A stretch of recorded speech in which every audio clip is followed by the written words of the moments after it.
जोहार, नमस्कार। मैं सुधांशु कुमार। मैं फिर से आप लोगों का स्वागत करता हूं अपने एसएसएलवी इंस्टीट्यूट हरमू लोहरदगा पे। और जैसा कि मैंने पहले वाली वीडियो में आप लोगों को बताया भी था कि हम लोग 25 तारीख से, आने वाले 25 तारीख से हम लोग एक नया बैच स्टार्ट कर रहे हैं जेटेट का। तो मैं उसी के संदर्भ में आप लोगों को एक कुछ बताना चाहता हूँ, सिलेबस के बारे में डिस्कस करना चाहता हूँ। और सिलेबस डिस्कस करने से पहले मैं कुछ आप लोगों को बताना चाहता हूँ। एक्चुअल में अभी फिलहाल के डेट में आप पेपर में देख रहे होंगे कि 2016 में जिन्होंने जेटेट पास किया था उन लोगों के लिए एक 25,000 का वैकेंसी अभी जस्ट क्रिएट हुआ है। और जैसा कि आपका जगन्नाथ महतो जो हमारे शिक्षा मंत्री, उन्होंने कहा कि इन लोगों के लिए अलग से एग्जाम की व्यवस्था होगी। तो अभी तक उसके सिलेबस के बारे में पूर्णतः जानकारी अभी किन्हीं के पास में नहीं है। और जैसे ही हमारे पास में अगर आता है, उपलब्ध होता है, चाहे मान लीजिए हमारे ऑफिशियल जो झारखंड जो जेसीसी जो एग्जाम कंडक्ट कराएगी उसके साइट में अगर अगर ये एग्जाम का जो सिलेबस अगर आता है तो हम भी इसके इसके बारे में हम लोग डिस्कस भी करेंगे और आप लोगों को बताएंगे और आप लोग तक ये हमें पहुंचाऊंगा भी। तो अभी तो फिलहाल हमें उस सिलेबस के बारे में डिस्कस करना होगा जो नेक्स्ट 25,000 के बारे में, ठीक है, होगा।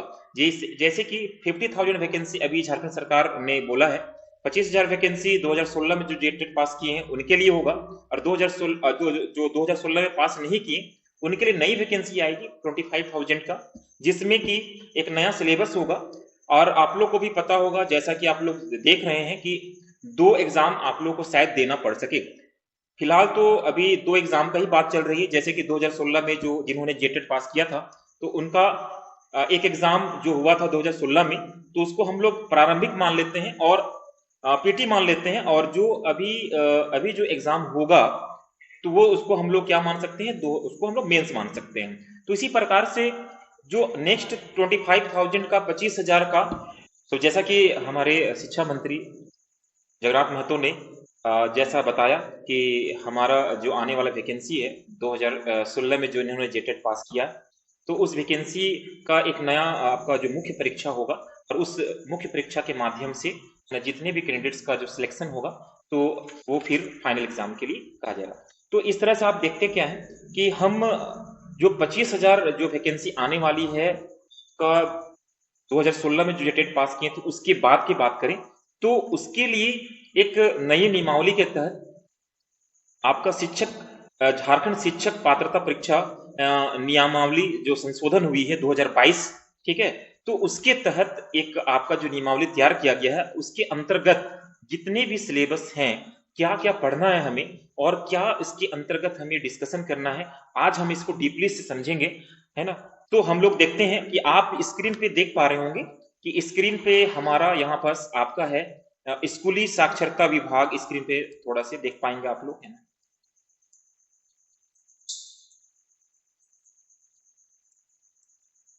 स्क्रीन पर आप देख पा रहे होंगे कि झारखंड सरकार स्कूली शिक्षा एवं साक्षरता विभाग प्राथमिक शिक्षा निदेशालय, ये अधिसूचना है। और ये अधिसूचना आपका इसमें जो साफ साफ कहा गया है कि ये जो शिक्षक झारखंड शिक्षक पात्रता परीक्षा नियमावली 2022 कही जाएगी। आप यहाँ देख सकते हैं, थोड़ा सा इसको आप देख लीजिए। यहाँ पर आप देख सकते हैं कि यह नियमावली झारखंड शिक्षक पात्रता परीक्षा नियमावली 2022 कही जाएगी। इसका विस्तार संपूर्ण राज्य में होगा और ये अधिसूचना निर्गत होने की तिथि से प्रवृत्त होगी। तो इस प्रकार से हम देख रहे हैं कि ये जो नियमावली है 2022 कही जाएगी। और इसके अंतर्गत आप लोग को दिमाग पे रखना है कि ये प्रारंभिक परीक्षा है, ठीक है। और मुख्य परीक्षा है जिस प्रकार से 2016 में जितने अभ्यर्थी टेट पास किए थे उनकी मुख्य परीक्षा जेसीसी के द्वारा होगी, उसी प्रकार से आप यहाँ पर देख सकते हैं कि जब आप ये एग्जाम को दीजिएगा, यानी प्रारंभिक एग्जाम आपके लिए होगा जो नए कैंडिडेट हैं जिन्होंने, है ना, एक बार भी टेट के एग्जाम नहीं दी है, तो उनके लिए ये प्रारंभिक एग्जाम का ये सिलेबस होगा। और मेंस एग्जाम यानी कि आपका मुख्य एग्जाम जो होगा वो जिस प्रकार अभी जो होगा, जो किसी को नहीं पता है कि क्या होगा, उसमें कितने सब्जेक्ट आएंगे, बस एक अनुमान लगाया जा रहा है। और पेपर में भी रिसेंटली आया था 420 नंबर का 6 to 8 का होगा और आपका 1 to 5 का 350 मार्क्स का होगा। कुछ इस तरह से अभी पूर्णतः कहा नहीं जा सकता है कि क्या सही है और क्या गलत है, इसलिए उसमें भी कहना अच्छा नहीं होगा। तो हम लोग यहाँ पर देखते हैं कि आपका जो नेक्स्ट जो नए तरीके से जो एग्जाम होगा जो नई नियमावली के तहत एग्जाम होगा और जो प्रारंभिक परीक्षा का जो एग्जाम होगा उसका जो सिलेबस होगा, उसका जो संशोधन नियमावली होगा वो किस प्रकार को होगा, ये हम आपको पास में हम लोग अभी डिस्कस करेंगे। ठीक है, तो अभी हम लोग देखते हैं, आगे देखते हैं। देखिए आप यहाँ पास देख सकते हैं कि अलग अलग सेक्शन में आपको ये बताया जा रहा है कि सामाजिक अध्ययन का आप देखते होंगे कि 1 to 5 में जितनी चीज हमें पढ़ना है, 1 to 5 में आप जनरली बहुत सारे लोग एग्जाम भी दिए होंगे, जैसे सीटेट का एग्जाम दिए होंगे जो सेंट्रल लेवल की होती है, तो उसमें आप देखिएगा ठीक है कि आपका जो चाइल्ड पेडागोजी होता है, बाल शिक्षा शास्त्र एंड मनोविज्ञान जो है, तो वो आपका मुख्य रूप का मुख्य विषय माना जाता है, तो उसको तो पढ़ना ही पड़ता है 1 to 5 में। प्लस जैसे कि अगर 6 to 8 का बात किया जाए तो उसमें आपको सामाजिक अध्ययन के शिक्षक के लिए यहाँ पास आप देखिएगा कंडिका में आपका लिखा हुआ है कि इतिहास, भूगोल, राजनीतिक शास्त्र, अर्थशास्त्र, समाज शास्त्र, लेखा शास्त्र और व्यापार अध्ययन, ये सब सारे विषयों पर आपको ध्यान देना होगा। अगर हम बात करें आपस देखिएगा नियम 7, ये सब सारे नियम लिखे हुए हैं कि नियम 7 में आपको बताया गया है कि प्रारंभिक कक्षा 1 से 5 के लिए परीक्षा अवधि 3 घंटे की होगी। और उर्दू की शिक्षक जो भाषा के शिक्षक होते हैं, जैसे उर्दू के शिक्षक हो गए, इंग्लिश के शिक्षक हो गए, हिंदी के शिक्षक हो गए, तो उर्दू के लिए 20 प्रश्न और अंग्रेजी के लिए 20 प्रश्न, ऐसा कुछ प्रावधान रखा गया है। अगर हम बात करें विज्ञान के शिक्षक के, तो आपको पता है गणित विज्ञान और विज्ञान शिक्षक इस प्रकार से कैटेगराइज किया जाता है, जिसमें गणित के प्रश्न 50 होते हैं और विज्ञान के प्रश्न जो है ना, विज्ञान में जो खंड होता है जिसमें आपका भौतिकी है, रसायन, वनस्पति है, जीव विज्ञान है, तो उनमें से किन्हीं 2 विषयों को आपको सिलेक्ट करना होता है और कुल मार्क्स आपके 150 के हो जाते हैं। इसी प्रकार से अगर हम बात करें सामाजिक विज्ञान की, तो सामाजिक विज्ञान में भी आपका इतिहास 50, भूगोल 50, राजनीति शास्त्र 50, अर्थशास्त्र 50, समाज शास्त्र 50, लेखा शास्त्र 50 तथा व्यापार अध्ययन 50 में से कोई 3 विषय, ठीक है, में से कोई 3 विषय जिस प्रकार से साइंस के सब्जेक्ट में आपने सिलेक्ट किया था, सेम टू सेम इधर आपको, ठीक है, सामाजिक विज्ञान के शिक्षक के लिए आपको यहाँ पास आपको चूज करना होता है। तो आप आगे हम लोग देखते हैं इसके आगे क्या है। तो इसके आगे हम देखते क्या है कि आप यहाँ पास देख सकते हैं कि इसमें आपको पूरा क्लियर हो जाएगा इस टेबल से कि कितने अंकों का बहुविकल्पीय प्रश्नों की संख्या होगी और कितना उसका अंक होगा, कुल योग कितना होगा, पूर्णांक कितना होगा। तो आप देखिए जैसे कि हम आपको पहले ही बता रहे थे कि आपको प्राथमिक शिक्षक और माध्यमिक शिक्षक के लिए बाल विकास एवं शिक्षण पद्धति बहुत ही है ना नेसेसरी सब्जेक्ट होता है, नेसेसरी विषय होता है। तो हम यहाँ पर देखते हैं बहुविकल्पीय प्रश्नों की संख्या बाल विकास एवं शिक्षण पद्धति की 20 होगी और पूर्णांक भी 20 होगा।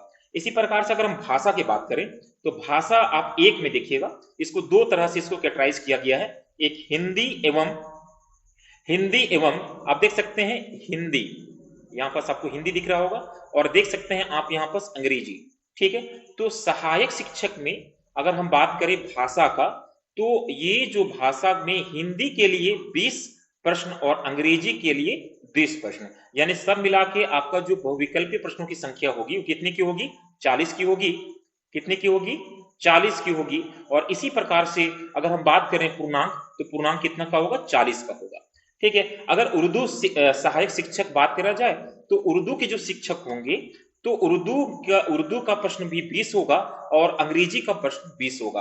अगर हिंदी के शिक्षक हैं, हिंदी व अंग्रेजी के शिक्षक हैं, तो उन लोगों को 20-20 प्रश्न लेना पड़ेगा, और अगर उर्दू के शिक्षक हैं तो उर्दू लेना होगा, उनको कंपलसरी है, और प्लस अंग्रेजी के 20 प्रश्न होंगे। इस प्रकार से कुल 40 प्रश्न होंगे। तो आप देख सकते हैं अभी तक बाल विकास एवं शिक्षण पद्धति में 20 प्रश्न, पूर्णांक उनका 20 है, और आपका अगर भाषा का बात किया जाए तो उसमें 40 प्रश्न होंगे और पूर्णांक भी 40 होगा। अब बात करते हैं हम लोग जनजातीय भाषा का, क्षेत्रीय भाषा का। तो जनजातीय भाषा में जैसा कि आप लोगों को मैंने पहले भी इस प्लेटफॉर्म के माध्यम से, एसएसएलवी इंस्टीट्यूट्स के माध्यम से मैंने पहले वाले वीडियो में बताया था कि हमारे यहाँ क्षेत्रीय भाषा और जनजातीय भाषा की शिक्षक भी अवेलेबल है और काफी वेल एक्सपीरियंस टीचर है। तो क्षेत्रीय भाषा में जैसे कि नागपुरी, जो हमारी लोहरदगा की भाषा, इस क्षेत्र की भाषा हो गई नागपुरी क्षेत्रीय भाषा, और जनजातीय भाषा में कुड़ुक, तो उसके जो प्रश्न होंगे वो भी कितने के होंगे, है ना, बहुविकल्प प्रश्नों की संख्या जो होगी वो 40 की होगी और पूर्णांक भी क्या होगा, 40 का ही होगा। इसी प्रकार से आप गणित का बात करें तो गणित ये 50 मार्क्स का, ठीक है, और आपका उसका जो पूर्णांक होगा वो भी 50 का होगा। अब पर्यावरण अध्ययन एनवायरमेंटल साइंस का बात किया जाए, ईवीएस का बात किया जाए, तो पर्यावरण अध्ययन भी 50 मार्क्स का होगा और पूर्णांक भी 50 का होगा। अगर ये इसका हम बात करें, ये जो पूरा जो हम ये बात किए, ये आपका 1 to 5, ये आपका 1 to 5 यानी कि प्राथमिक शिक्षक का जो पैटर्न है प्रारंभिक परीक्षा के लिए, है ना, यानी कि पीटी एग्जाम के लिए जो आपका ये पैटर्न था, जो विषयों की बहुविकल्पी प्रश्नों की संख्या और उसके जो पूर्णांक, ये आपका 1 to 5 यानी कि प्राथमिक शिक्षक के बारे में हम यहाँ पास आपको बताएं। अब इसी प्रकार से हम आगे बढ़ते हैं और देखते हैं कि यहाँ पास आप देखते होंगे कि ये जो है, ये हम बात करेंगे 6 to 8 और माध्यमिक शिक्षा के लिए, माध्यमिक शिक्षक के लिए। तो इसमें माध्यमिक शिक्षक में हम दो खंड देखते हैं, देख लीजिएगा आप, यहाँ पास आपको खंड दिख रहा होगा, दो खंड, एक खंड और ये दो खंड। तो खंड में एक आपका जो विषय होगा वो अनिवार्य होगा यानी कि कंपलसरी होगा, और एक आपका क्या होगा, वैकल्पिक होगा। तो अनिवार्य में जैसे कि बाल विकास एवं शिक्षण पद्धति, ये तो अनिवार्य है, ये 20 नंबर का है। आपका बहुविकल्पी प्रश्नों की संख्या 20 होगी और पूर्णांक भी आपका 20 होगा। सेम अगर आप देखें तो यहाँ हम लोग को भाषा भी पढ़ना होगा, है ना, माध्यमिक शिक्षक के जो शिक्षक होंगे उनको भाषा पढ़ना होगा। और भाषा, देखिए भाषा का बात किया जाए तो हिंदी एवं अंग्रेजी, इसमें 20-20 प्रश्न होंगे, सेम टू सेम जो आप 1 to 5 में देख रहे थे वही पैटर्न आपको यहाँ पर भाषा के लिए भी करना होगा। तो उर्दू सहायक शिक्षक एवं उर्दू एवं अंग्रेजी, उर्दू के अगर शिक्षक हैं, हिंदी, तो यहाँ पास आपको ये प्रश्न का जो है ये कंपलसरी में है आपका, है ये आपको, है ना, अनिवार्य है।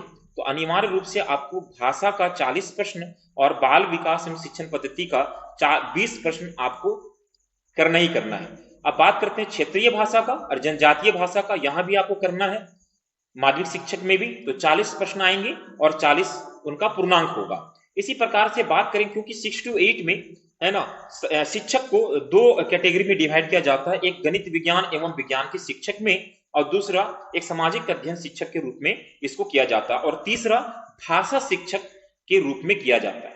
ठीक है, हम बात किए थे, देखिए अगर इससे पहले हम देखिए एक चीज यहाँ पास, इससे पीछे देखिएगा, आप यहाँ देख सकते हैं, ये वाले में देखेंगे तो ये आपका जो मैं बताया था ये वाला, ये 1 to 5 का है, ये 1 to 5 प्राथमिक शिक्षक के बारे में बात किया। और प्राथमिक शिक्षक में आप इस शिक्षक में जो यहाँ पर विषयों की जो जानकारी दी गई है, तो विषयों की जानकारी में आप देख सकते हैं कि इसमें आपको भाषा पढ़ना है, भाषा पढ़ना है।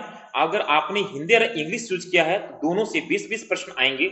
अगर आपने अंग्रेजी चूज किया है और उर्दू चूज किया है तो आपको 20-20 प्रश्न उसमें से भी आएंगे, यानी कुल भाषा से जो आपका जो भाषा की जो जानकारी है उससे जो प्रश्नों की संख्या होगी वो 40 होगी और बाल विकास शिक्षण पद्धति से 20 होगी, और क्षेत्रीय भाषा से, है ना, जनजातीय भाषा से 40, गणित से 50 और पर्यावरण अध्ययन से आपका 50। अगर ये टोटल मार्क्स की बात किया जाए 1 to 5 का प्राथमिक शिक्षक का, तो ये 200 मार्क्स का टोटल प्रश्न की आएगा।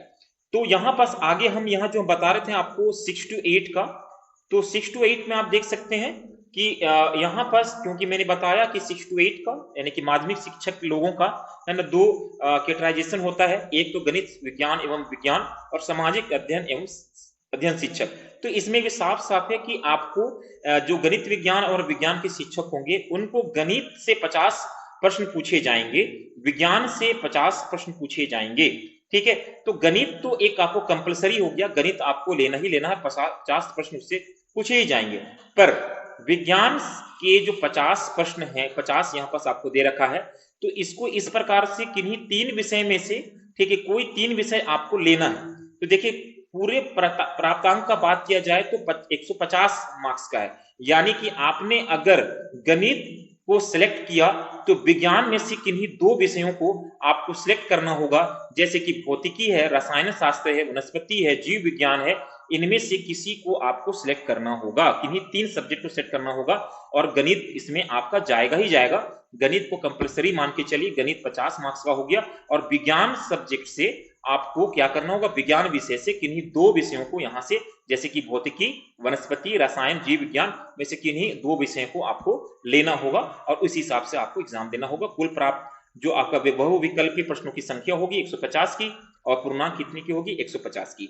इसी प्रकार से अगर हम बात करें सामाजिक अध्ययन शिक्षक, इसमें आपका अगर आप देखें तो इतिहास, 50, भूगोल 50, राजनीति शास्त्र 50, अर्थशास्त्र 50, ठीक है, लेखा शास्त्र 50 तथा व्यापार अध्ययन 50 में कोई भी 3 विषय, तो कोई भी 3 विषय जैसा कि साइंस वाले सब्जेक्ट में था, सेम टू सेम आपको सोशल स्टडीज वाले सब्जेक्ट में आपको, यानी कि सामाजिक अध्ययन वाले सब्जेक्ट में आपको दिख रहा है। तो टोटल आपका जो पूर्णांक हो गया 150 और जो प्रश्नों की संख्या होगी अभी वो 150 की। और इसी तरह से हम देखें, अगर भाषा शिक्षक का बात करें तो देख लें आप यहाँ पर जो भाषा के जो शिक्षक हैं, देखिए आप अगर हम बात करें एक तरह से, अगर 1 to 5 का अगर हम जब बात कर रहे थे तो वहां भी भाषा के शिक्षक थे, भाषा के शिक्षक नहीं थे, सॉरी, भाषा के शिक्षक नहीं थे, बल्कि आपको भाषा का ज्ञान होना ज्यादा जरूरी था 1 to 5 में, यानी भाषा आपको ज्ञान होना चाहिए। उसमें से 40 प्रश्न थे, पर अगर आप 6 to 8 का एग्जाम दे रहे हो तो आपको अलग से, अगर आप भाषा के शिक्षक हैं, आपका अगर स्नातक किसी भाषा में हुआ है तो आप भाषा शिक्षक कहलाएंगे। जैसे कि मान लीजिए अगर आपका इंग्लिश ऑनर्स हो रखा है, अंग्रेजी में आपका स्नातक है, तो आप अंग्रेजी भाषा के शिक्षक कहलाएंगे। हिंदी में अगर आपका स्नातक हो रखा हो तो आप हिंदी भाषा के शिक्षक कहलाएंगे, जो कि आपको 6 to 8 में देखने को मिलेगा। तो इस प्रकार से अंग्रेजी 75 एवं हिंदी, संस्कृत, उर्दू, अन्य संबंधित भाषा में 75 मार्क्स का एग्जाम होगा। यानी कि मान लीजिए अगर आपका स्नातक अगर अंग्रेजी से हो रखा है तो आपको 75 मार्क्स का प्रश्न जो है अंग्रेजी से आएगा, और साथ ही साथ 75 मार्क्स का जो प्रश्न है वो आपको हिंदी, संस्कृत, उर्दू, ये 3 में से, इस वैकल्पिक में से आपको लेना होगा और उसमें आपको मार्क्स लाना होगा। यानी कुल मार्क्स अगर यहाँ पर आप देखें तो आपको जो बहुविकल्पी प्रश्नों की संख्या 150 होगी और पूर्णांकों की संख्या कितनी होगी, 150 होगी। अगर हम टोटल बात करें 6 to 8 की, तो टोटल जो पूर्णांक है कितने की होगी, टोटल पूर्णांक आप देख सकते हैं यहाँ पर नीचे पे है ना, टोटल पूर्णांक कितने के होगी, 250 मार्क्स के। तो 250 पूर्णांक का टोटल प्रश्न आएगा, और इसे हम प्रारंभिक परीक्षा का पैटर्न कहेंगे, प्रारंभिक परीक्षा का विषय कहेंगे। आपको मैंने 1 to 5 का है ना, 1 to 5 का क्या क्या सब्जेक्ट पूछा जाएगा, क्या क्या प्रश्न पूछा जाएगा, क्या क्या विषय पूछा जाएगा, और कितने मार्क्स का आएगा, और कितना पूर्णांक कितने सब्जेक्ट का होगा, ये सभी विषयों, सभी चीजों की जानकारी मैंने देने का आपको प्रयास किया। अभी आते हैं इसके आगे, देखते हैं।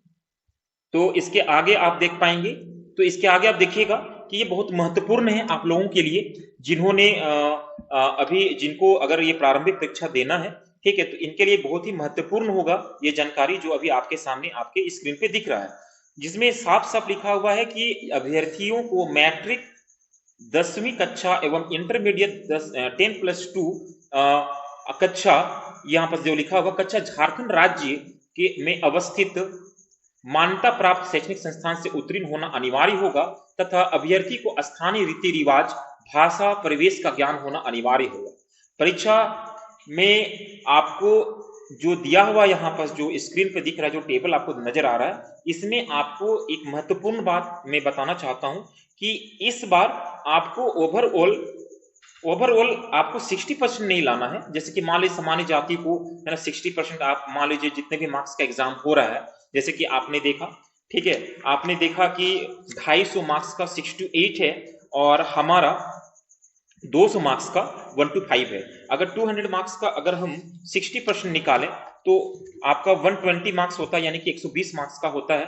तो ऐसे में है ना कैंडिडेट या अभ्यर्थी पास नहीं माने जाएंगे, उनको प्रत्येक खंड में भी न्यूनतम प्राप्तांक प्रतिशत को लाना होगा।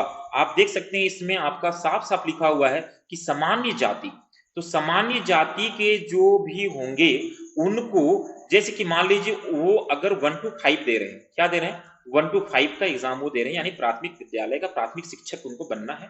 तो अगर एग्जाम दे रहे हैं, अगर 200 मार्क्स का टोटल पेपर है, तो उसमें से अगर उन्होंने कुल प्राप्तांक का 60% भी लाया, यानी कि 60% कितना हो गया, आप 60% का बात करें तो कितना हो गया, 120, 1 to 5 का बात करें तो 120 मार्क्स लाया। बट अगर उन्होंने, जैसे कि भाषा जो हमारा था, भाषा विषय था, है ना, भाषा विषय था, इसी प्रकार से आप देखे थे गणित था, पर्यावरण अध्ययन था, और अब बात करें बाल विकास एवं शिक्षण पद्धति था।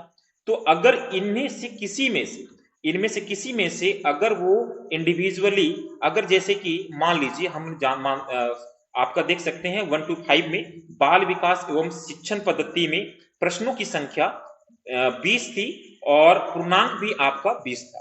अगर 20 का 40% हम देखें तो 20 का 40% 8 मार्क्स होता है। अगर वो 8 मार्क्स नहीं लाते हैं, अगर 7 मार्क्स लेकर आते हैं, तो आप अगर वो 120 भी ओवरऑल ले लाते हैं, 120 भी अगर ओवरऑल ले आते हैं, यानी कि 200 मार्क्स में से, टोटल 200 मार्क्स में से 120 मार्क्स अगर वो ले आते हैं, बट अगर इंडिविजुअली, अगर प्रत्येक खंड में, जैसे कि बात कर रहे हैं बाल विकास और शिक्षण पद्धति में, अगर वो है ना, जैसे कि टोटल मार्क्स है 20 मार्क्स का बाल विकास एवं शिक्षण पद्धति, 20 मार्क्स में अगर वो 8 ना लाके 7 लाते हैं, तो वो 120 लाकर भी है ना फेल माने जाएंगे, 120 लाके भी फेल माने जाएंगे। तो आप देख सकते हैं कि इस बार का जो पैटर्न है काफी टफ हो चुका है।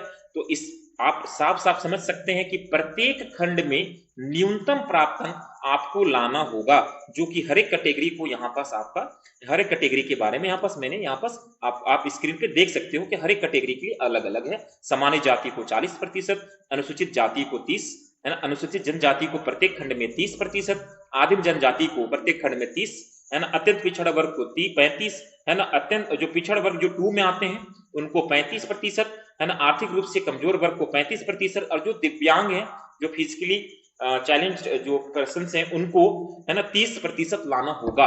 और पूरे मार्क्स का, पूरे पूर्णांक का भी आपको सामान्य जाति को 60%, अनुसूचित जाति को 50%, अनुसूचित जनजाति को 50%, अत्यंत पिछड़ा वर्ग को आप जो 1 में आते हैं सूची में उनको 55%, और पिछड़ा वर्ग अनुसूची 2 को 55%, आर्थिक रूप से कमजोर को 55% और दिव्यांग को 50% लाना होगा। तो इस प्रकार से आप देखें कि प्रारंभिक जो शिक्षक है उनका सिलेबस क्या है, प्रत्येक खंड में न्यूनतम प्राप्तांक कितना लाना है, कुल प्राप्तांक जो प्रतिशत वो कितना लाना है। इसी प्रकार से हमने 6 to 8 में भी देखा, ठीक है, माध्यमिक शिक्षक में भी देखा कि कितने प्राप्तांक लाने हैं और कितने न्यूनतम प्राप्तांक हमको लेगा, ठीक है। तो इस प्रकार से आप यहाँ पर देखें, हम लोग इसके बाद आगे देखते हैं। तो आगे देखते हुए देखते हैं कि हमें जो आपका 1 to 5 में हमने विषयों के बारे में जानकारी प्राप्त की, और विषय कितने मार्क्स के आएंगे, कितने पूर्णांक के होंगे, इनके बारे में जानकारी प्राप्त की। पर उस विषय के अंतर्गत हमें क्या क्या पढ़ना होगा, उसके अंतर्गत क्या क्या पढ़ना होगा, इसके बारे में भी जानकारी हम लोग कुछ है ना हम यहाँ पास आपको देना चाहते हैं। तो सबसे पहले आप देखिएगा जेटेट लेवल 1, यानी कि ये आपका जो यहाँ पास आप देख सकते हैं कि ये चाइल्ड डेवलपमेंट एंड पेडागोजी का जो सिलेबस है, जो ये एक्चुअल में 1 to 5 का, ठीक है, 1 to 5 का, ठीक है, ये विस्तार पाठ्यक्रम है ना, विस्तार पाठ्यक्रम है। और ये जो पाठ्यक्रम है इसमें आप देख पाएंगे कि ये जो पाठ्यक्रम है इस आपका बाल विकास एवं शिक्षण पद्धति पर है। बाल विकास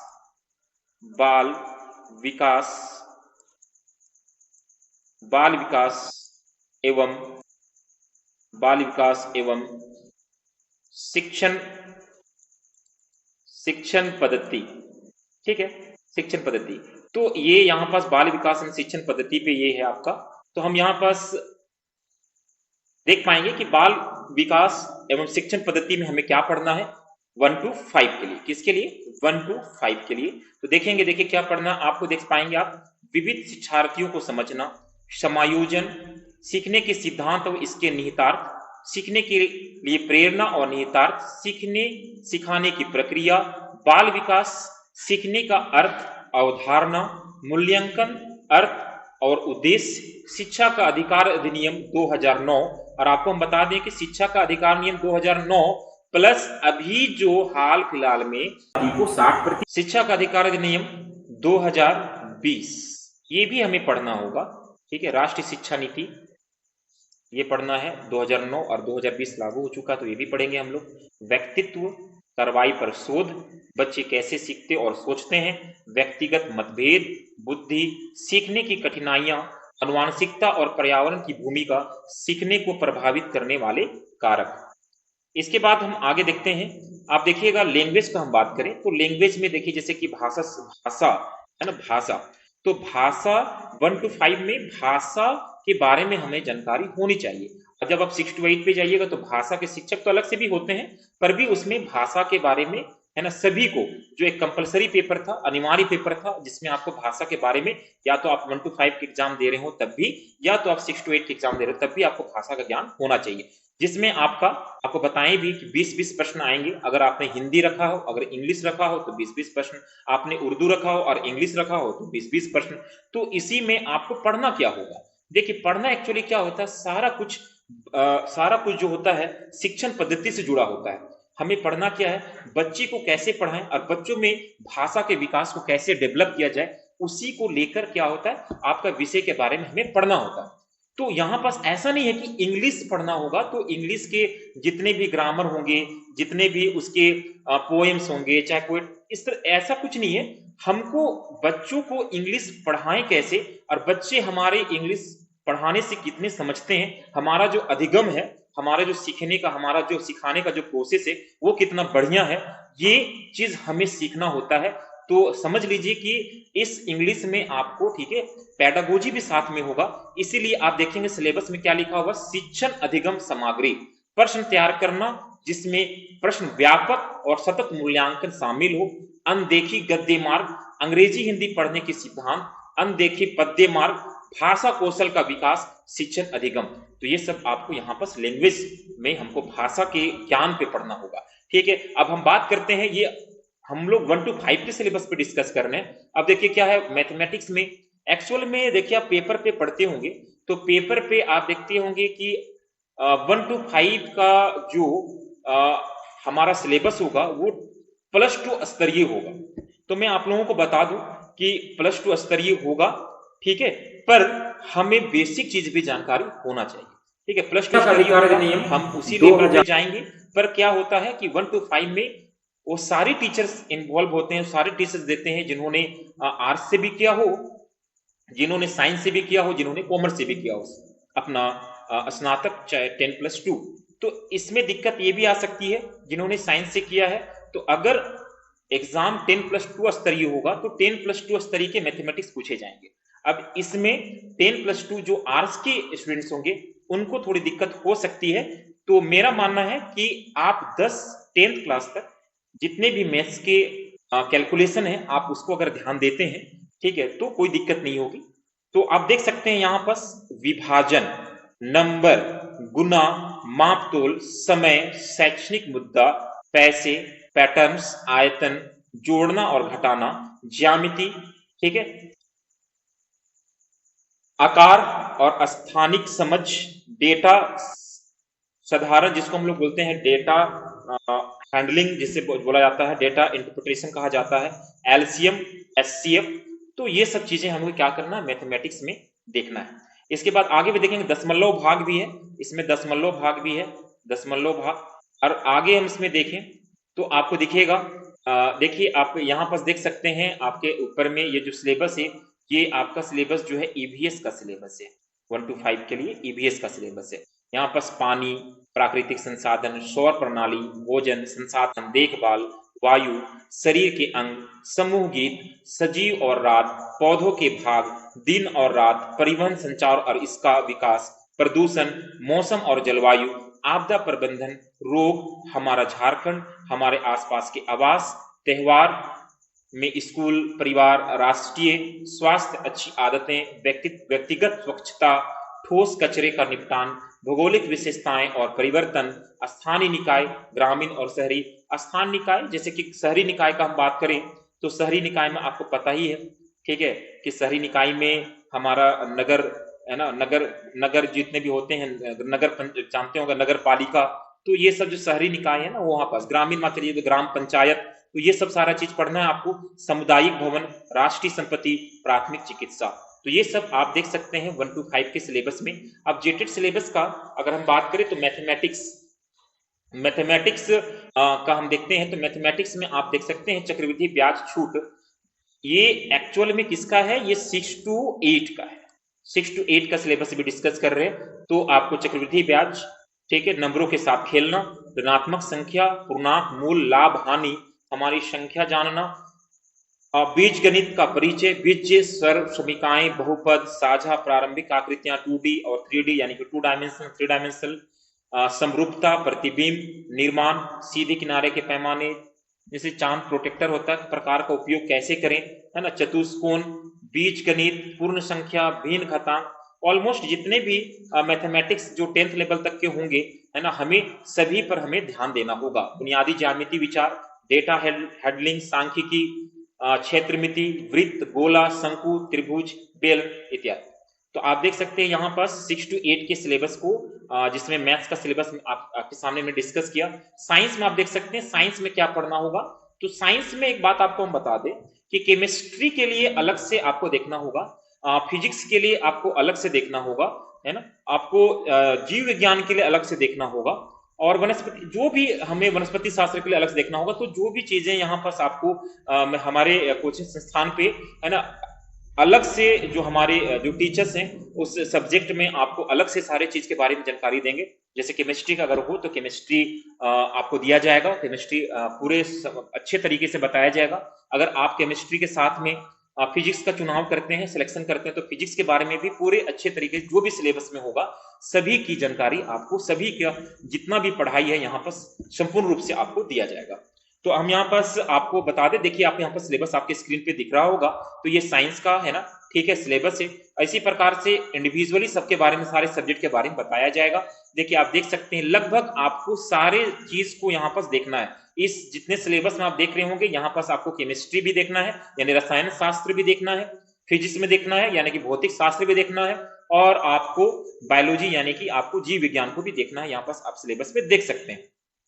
अच्छा, हम लोग आगे देखते हैं। इसमें आप देख सकते हैं, अब जैसे कि अब सोशल साइंस का बात करें तो सोशल साइंस में हम देखते हैं क्या है कि सोशल साइंस में इतिहास, वास्तुकला, इतिहास, वास्तुकला, पहले शहर, नए विचार। तो सोशल साइंस में भी आपको पता है कि हमने, ठीक है, बताया था कि इन्हीं 3 विषयों में से, है ना, ठीक है, सब्जेक्ट का चुनाव करना है, कि इन्हीं 3 सब्जेक्ट का चुनाव करना है, जिसमें से आपको जैसे कि इतिहास के गणित हो गया, सॉरी इतिहास, भूगोल, राजनीति शास्त्र, अर्थशास्त्र, लेखा शास्त्र, व्यापार अध्ययन।